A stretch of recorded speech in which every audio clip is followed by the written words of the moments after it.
the Can Innovate podcast, where we highlight Canadian innovators who are changing the game. I'm Sapna Malhotra, your proud Canadian host.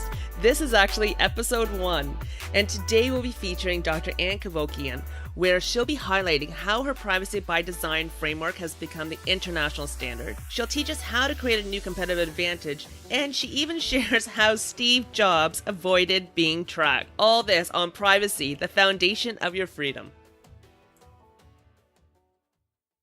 We are really lucky. We have Dr. Anne Cavoukian, who is recognized as one of the world's leading privacy experts.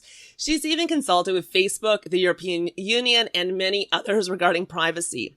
She is currently Distinguished Expert in Residence leading Privacy by Design Center of Excellence at Ryerson University. She's also served 3 terms as the Information Privacy Commissioner of Ontario, that's where she created the Privacy by Design framework that seeks to proactively embed privacy into the design specifications for technology, infrastructure, and business practices.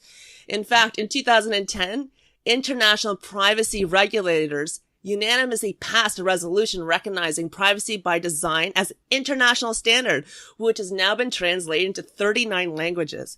Now, not to mention the numerous awards recognizing her leadership in privacy, she has been named as one of the top 25 women of influence in Canada, top 10 women in data and security privacy. She's also named as one of the Power 50 by Canadian Business and one of the top 100 leaders in identity, and most recently was awarded the Meritorious Service Medal for her outstanding work on privacy by design and taking it global.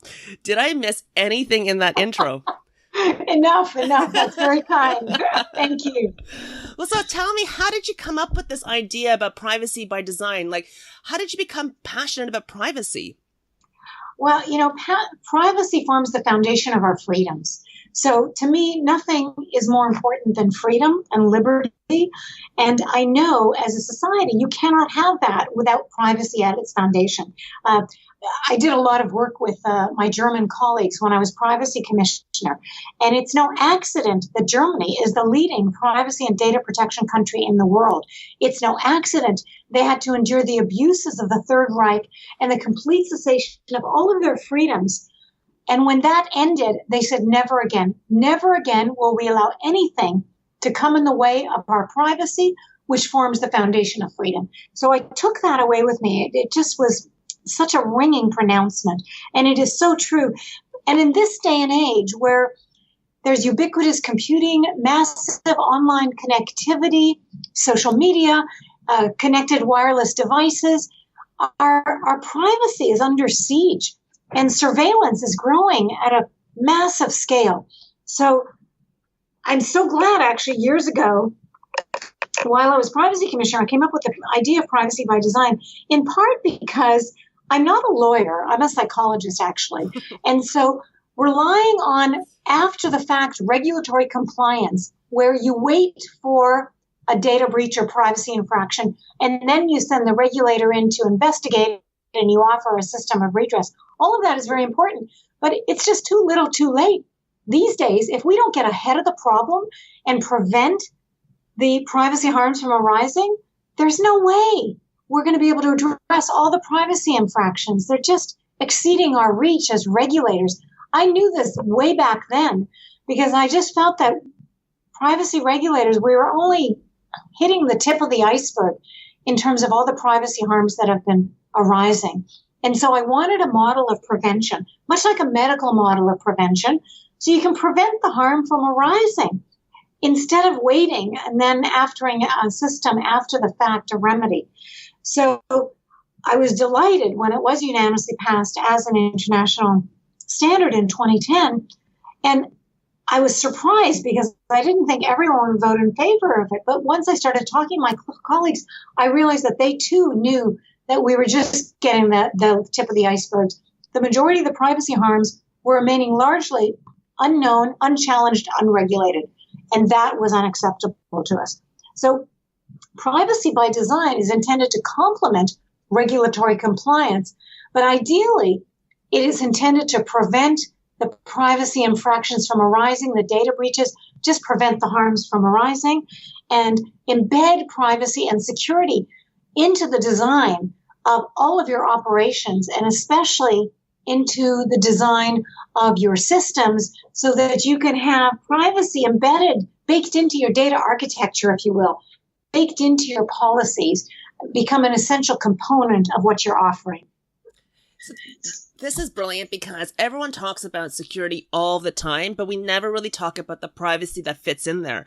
So this is what I think is really unique. You know, when you have all these security breaches in there, I mean, people don't really think about what does privacy really mean about, you know, there's all this data about us everywhere when I'm walking on the street. So how does that really kind of fit in? Like, how are we working closely with the security guys as well to kind of... Yes, indeed. In fact, the term privacy subsumes a much broader set of protections than security alone. But in this day and age, if you don't have strong security from end to end with full life cycle protection, you're not going to have any privacy. So you must have a foundation of strong security. So I work very closely with my security colleagues, cryptographers especially. Encryption is absolutely critical to both privacy and security. We have to work together hand in hand to ensure that we have both. And in this day of virtually daily massive cyber attacks, you have to have strong security, far more than appears to exist today. You know, I'm referencing the massive Equifax data breach that happened last week, 143 million people impacted. And this will, I mean, not only is it a terrible security breach, but it will affect people's privacy enormously because there will be massive number of cases of identity theft where people's personal information is stolen and people assume your identity. And in your effort to try to restore your identity, oh my God, it is a living nightmare. When I was commissioner, I had so many people who would approach me when they had identity stolen or they were placed on the no-fly list incorrectly. You try to restore your name. It's exceedingly difficult. So privacy and security, absolutely, they must go hand in hand. So how can companies like really think about this about the privacy? You know, I know that, you know, telecommunication providers, they take so much data from us, you know, they're collecting all this data. So what should they be doing to kind of making sure that they are actually taking our privacy concerns? What they should do, you mentioned telecommunication first, do what TELUS does. TELUS, one of the leading telcos in Canada, they have led by embedding privacy into the design of their operations. They have been certified by myself. I offer privacy by design certification for companies that claim to be offering privacy by design, and they excel at it. They're the only ones who have come to me to be certified for privacy by design because they lead with customers first, privacy first. That's their mantra. It's all about protecting their customers' data because they realize what sensitive data they have on so many people. And they want to ensure customers that they give this their highest priority, and they want people to be completely comfortable with this, and they go out of their way. So that's what companies can do. They have to lead proactively by embedding privacy protective measures into the design of their operations. You see, if it's not proactive, then you're going to get a data breach at some point. If you're waiting for something down the road, some kind of protection you're going to offer later on is too late. You have to address this up front.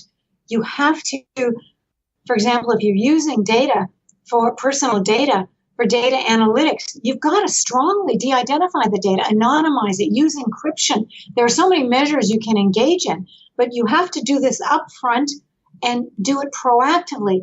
It's all about getting in front of the harm. And even when I was privacy commissioner, I used to say, treat privacy as a business issue, not an issue of regulatory compliance, and gain a competitive advantage by doing so, because it allows you to assure your customers that you respect their privacy and you're going to great lengths to protect it. And by doing so, your customers will reward you with their loyalty and their trust and give you their repeat business. It becomes a win-win proposition. Absolutely, because I can see this being a huge competitive advantage for these companies, you know, because privacy does matter, you know, and everyone's watching you and taking this. So being that you started this so many years ago, and really, how did you kind of get it off the ground to get people to really talk about it and make it a priority? it was a leap of faith, I have to tell you. Oh, and only a crazy person will probably consider this. But I just thought, I've always been attracted to the medical model of prevention as opposed to offering the cure after the fact. And so we were just starting. This is the days after 9/11. And at that time, everybody was about privacy versus security, that we have to put public safety ahead of everything else. And believe me, it's not that I want public safety not to be ahead of everything else, but I don't want it to be to the exclusion of privacy. And zero-sum models, one interest versus another, win-lose, that is so destructive, because invariably it would lead to the destruction of privacy. And in my world, that is completely unacceptable.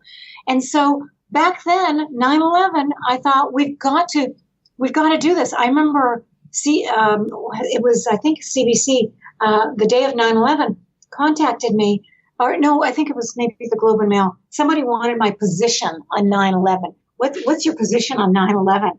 I went, oh my God, it's horrible.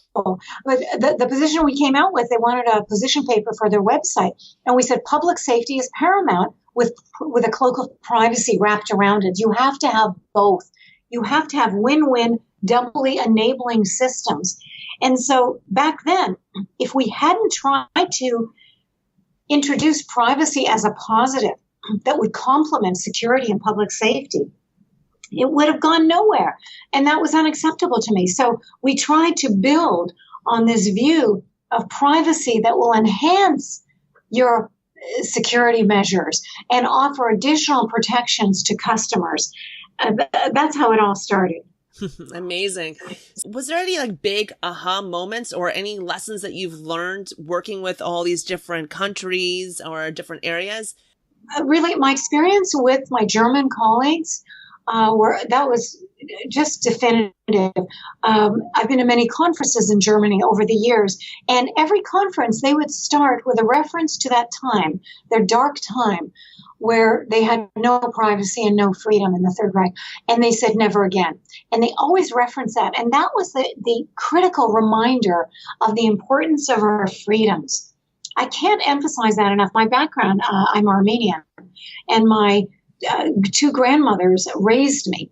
They were amazing. They barely escaped the Armenian genocide. And they had on their forearms, when they were in the prison camps, they had their prison ID numbers tattooed on their forearms. And these are the memories I have, my grandmothers telling me how amazing it was when they finally were freed. And then they came to this country eventually, and we cherish the freedom that we had. And I know that you cannot have freedom without privacy, because you have to be able to have moments of reflection and ability to communicate with your loved ones and develop what might be considered crazy ideas in your private moments, not where you're fearful of surveillance, where others are looking onto you.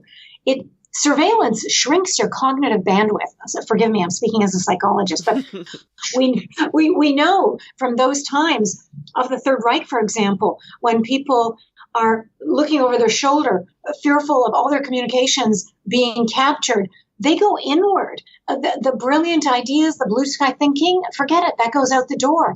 You look over your shoulder all the time. You go inward. It doesn't breed any brilliant ideas or prosperity or innovation. One story I'll tell you about Stephen Jobs, the famous, brilliant Stephen Jobs of Apple. He used to get a new white Mercedes every 6 months, less a day. He would take his car in, get a new one. Exact same model, exact same everything. And you might say, why the heck would he do that? Because at that time in California, you did not have to get a license plate. You had 6 months to get a license plate on your car. He didn't want to get a license plate on his car, it was a number that would track him. So he just took his car in, 6 months less a day, bought a new one, and then he would have another 6 months. I mean, isn't that amazing? I love that story. Nobody wants to be tracked. And it's not about having something to hide. I hate that expression. Well, if you have nothing to hide, you have nothing to fear, right? Wrong. I would say that could have been the motto of the Stasi police back in the Third Reich, because it implies that it's about having something to hide. It's not. It's about having the ability to freely choose what information you want to disclose to whom, what information you want to share. It has to be up to you to make those decisions, because you see, privacy is all about context, and only the individual knows the context associated with certain information. They're the only ones who can make those decisions. Oh, that's amazing. I do really like the point about, how you can't have freedom without privacy. And it does, stump that creativity. I think that is so key. And that Steve Jobs story is awesome. I love it. I would never have known that. That's really brilliant. I mean, so it's amazing how much stuff you've done. So was there, out of all these things, is there a kind of advice you'd give to aspiring or budding innovators that are trying to do things? What should they watch out for when they're designing or creating something new? Lead with all the wild ideas you can come up with. Obviously, you will reject a number of them, but start with that very high blue sky thinking that is fueled by your passion for a particular area. It really makes a difference if you care about the subject matter that you're involved with, and you'll find all kinds of innovative ways to explore it. Talk to your colleagues about it, your friends.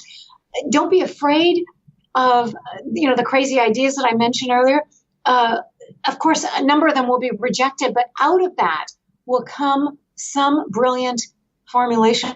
Well, when I developed the 7 foundational principles for privacy by design, I did this at my kitchen table over several nights, evenings at home, because I had the general idea. We'd done a paper before on privacy enhancing technologies with my colleagues in Germany. And pets was a great idea, but it was all about the technology. And I wanted it to go beyond just the technology. I wanted it to be a framework for proactively acting in a preventative manner. And so it just, slowly it grew. And explore whatever you're passionate about. And if you're not passionate about anything yet, wait, it will come. Just keep working in an area that you have an interest in and read like crazy. You have to really you've got to put time and work into whatever you do. There's no question. But the rewards are significant afterwards, and you will come to reap the benefits, but you have to be patient. This is great. And for our listeners out there, what I'll do is in the show notes, I'll link to the white papers that, it's mentioned here, so you don't have to look too far for it. So tell me more. So being that you've got this wealth of information, are there any kind of key philosophies or a favorite quote that helps you kind of stay focused? I read a book many, many years ago, in my 20s, I think. And I've never forgotten the title. It was Feel the Fear and Do It Anyway. And that has stayed with me, because sometimes people think, well, you're strong, you're not afraid of anything. Utter nonsense. Everybody has fear. You go into a lot of these areas with a lot of trepidation because you have no idea what the outcome's going to be, or people are going to think your ideas are crazy or whatever. But you can't let fear paralyze you into inaction. You have to acknowledge the fear. It's there, but pursue your passion, pursue what you want to do, and just believe that you will get to an outcome that will be amazing. But just keep plodding through. And really, it takes a lot of time and patience. I was privacy commissioner for 3 terms, a long, long time. And it took a long time before, privacy by design was unanimously passed as an international standard. And if I can just make one reference, because I'm so happy about this, in the European Union next year, there's a new law that's coming into effect called the General Data Protection Regulation, the GDPR. And it's a big deal. It's been in the works for 5 years. It's actually coming into effect in May of 2018. And for the first time, it has privacy by design and privacy as the default actually in the statute, which is like a big deal. And actually, it's called data protection by design, because in Europe, privacy is referred to as data protection, and data protection as the default. The reason that's such a big deal, privacy as the default, was the second foundational principle of my 7 foundational principles of privacy by design. And it is going to turn things on its head because it raises the privacy bar dramatically. It basically says to people the existing model, which is one of opting out, you leave it up to individuals, data subjects, to scour through the terms of service and all the legalese and the privacy policy to finally find the opt-out box that says, do not use my information for any other purpose other than the primary purpose it was intended for. Now, we know nobody does that anymore. It takes too much time. It's too hard to find it. It's not happening. But that doesn't mean people don't want privacy. People want privacy now more than ever before. For the first time ever, it's actually in the 90 percentile, people's concern for privacy. In the last 3 years, all of the Internet Pew Research and other privacy polls that have come out have indicated that people's privacy concern is in the 90 plus percentile. That is unprecedented. I've never seen that in all the years I've been doing this work. So people care deeply about privacy. What you want to offer to them is privacy as the default, which is now going to be the law next year. What that means is we don't expect you to scour any privacy policy or anything. We're going to give you privacy assurance upfront right from the get-go. We are only going to use your information for the primary purpose intended. And if we want to use it for a secondary use sometime down the road, we'll come back to you and seek your positive consent. Oh my God, that flips everything on its head. It's going to be amazing. So that's interesting. 90% are really concerned about privacy. Is it more predominant with one generation versus another, like baby boomers versus Gen X versus millennials? Actually, it's not. And let me explain something to you. I'm so glad you asked that question. A lot of people think that kids, meaning younger people, younger than me, way younger, that younger people don't care about privacy. Utter nonsense. It's not true. Go and take a look at, there's a researcher, her name is Dana Boyd. She's at New York University. She's done a lot of research with young people. And she shows definitively that young people care very much about their privacy, and they're very concerned about it. But it may not look like they care about privacy to adults like myself.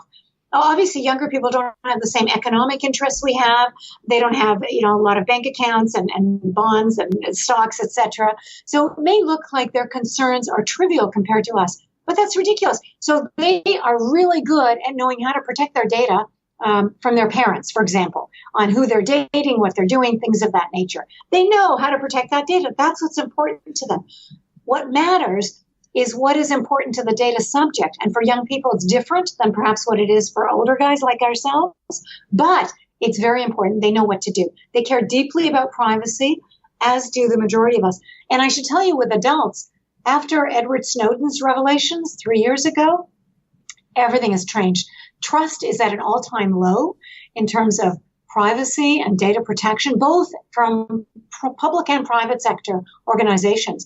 And consumer confidence is low. So I say to businesses, you want to improve your business? Enhance your offering in terms of privacy.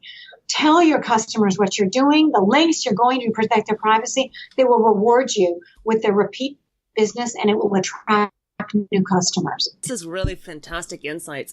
Is there kind of a really great business book or podcast or anything that you're kind of listening to, or you could recommend to others to kind of stay on top of things? You're not going to believe I'm going to say this. There's an area called Homomorphic Encryption. Homomorphic, one word, encryption.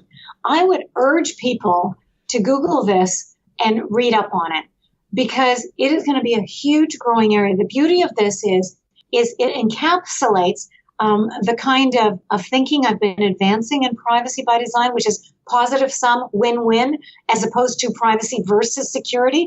This is privacy and encryption all in one. So homomorphic encryption, what it enables is you have a data set.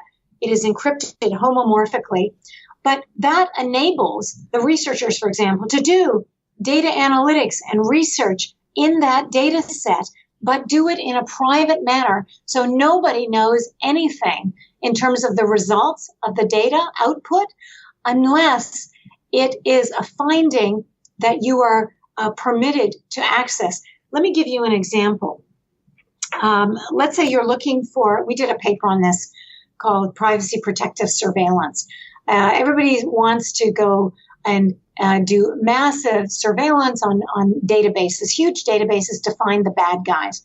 The problem is there is a tiny fraction as a percentage of potential terrorists, for example, when you go searching for them in a database. So the odds of actually finding them are very low, very remote.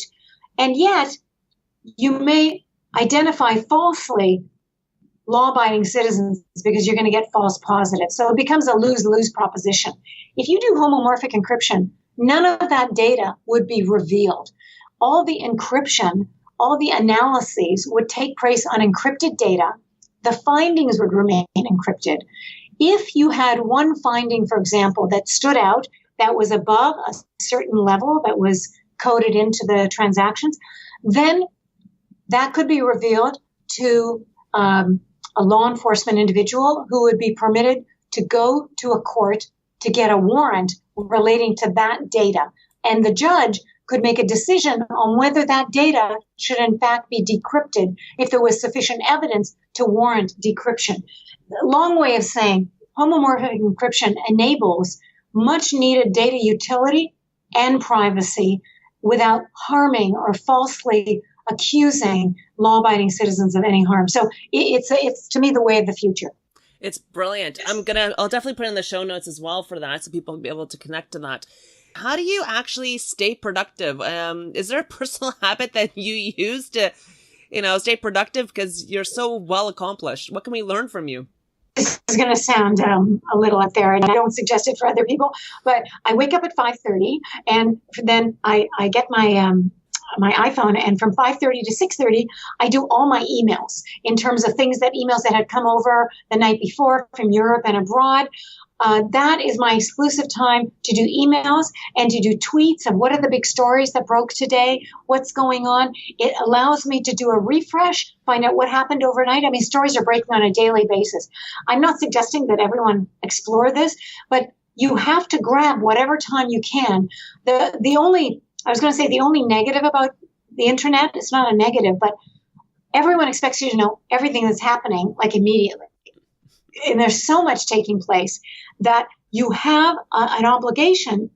Well, if you're in a position like me, because a lot of times the media will call me about things and they expect me to know the daily stories, you have to stay on top of things. It's critical. It helps if you love what you're doing, because then you won't mind waking up at 5:30 and doing this for the first hour. And just always stay plugged in. Check what you're doing. It's not something that you ever turn off. No, that's great advice. I've been starting to get into the habit of getting up at 5:30 in the morning myself. Right. It's amazing how much you accomplish before everyone else wakes up. Exactly. So I think it's great. When do you get some downtime? Is there a favorite Canadian hotspot, hideaway, restaurant, favorite Canadian delight that you love? Well, I told you I was Armenian, so I have to tell you about this wonderful restaurant on Bayview, just north of Belsize. It's called Mayrik. Mayrik. It's actually pronounced Mayrik in Armenian, which means mother, believe it or not. But Mayrik is a fabulous restaurant on Bayview. My husband and I frequent it. And fortunately, my husband, who is just such a saint, indulges me and also likes Armenian food. So we go there. And we just love walking around on Bayview and enjoying the wonderful city that we live in. And finally, how can our listeners connect with you? What's the best way to connect with you? So every day I tweet, as I said, first hour in the morning and then throughout the day. So they can, if they want to follow me on Twitter, my handle is just at Ann Cavoukian. My name, ANN, then capital CAVOUKIAN. But if I can tell you about one new thing that I've just started a new international council on global privacy and security by design. And I did this in response to, unfortunately, there has been an increase in terrorist incidents in the last few years, starting with Charlie Hebdo, San Bernardino, Manchester, the recent ones in the UK. Horrible. And unfortunately, whenever there's an increase in terrorism, the pendulum swings right back to forget about privacy. We need security. Of course we need security, but not to the exclusion of privacy. And I need to drive this messaging out. And I do a lot of public speaking, and I get a very positive response to what I'm suggesting. But someone told me a little while ago, look, Ann, you're an N of one. You need to spread the word. You need to get many other people spreading the gospel on this. And I have many international colleagues, fortunately, because when I was commissioner, I met many people all over the world. So I started this new international council, and I have the most amazing people on it, our founding members. Darren Entwistle, who is the CEO of TELUS, wonderful telco in Canada. Michael Chertoff, who was the second Secretary of Homeland Security. He joined because he too believes that privacy and are better together. Jill Jakerchoff, who is the Director of Counterterrorism in the EU.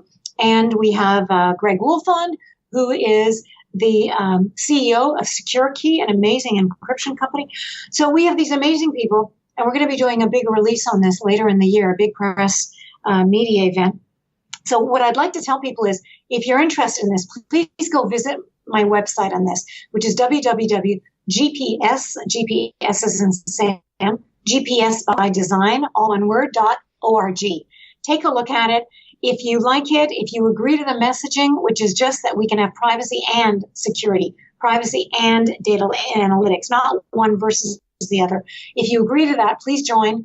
As I said, there's no cost to joining, but it will increase interest and spread the word on this. I would love your support on this. Absolutely. I'm going to definitely sign up right away because I find this topic very fascinating because there's so many different dimensions to it. It's amazing. There is no cookie cutter model to it. It is a discussion and an ongoing conversation that needs to happen. So I'm definitely going to put that also in the show notes for everyone else as well. And I think we should get you back again in about a couple of months to tell us a bit more about what's kind of happening on the council and movements to date and everything else, because I think that would be really fantastic. It'll be my pleasure. Wonderful. Well, thank you so much for spending time with us. And, I'm looking forward to our next rendezvous. And definitely, I still need to buy you a cup of coffee. Oh, my pleasure. You're very welcome. I just wanted to take the time to thank you all for listening. Would love to get your feedback. Please subscribe, leave a review, share some thoughts, and nominate a Canadian innovator that's changing the landscape or conversation. This is our podcast focusing on Canadian innovators, and I can't wait to showcase the next episode to you next week. Cheers.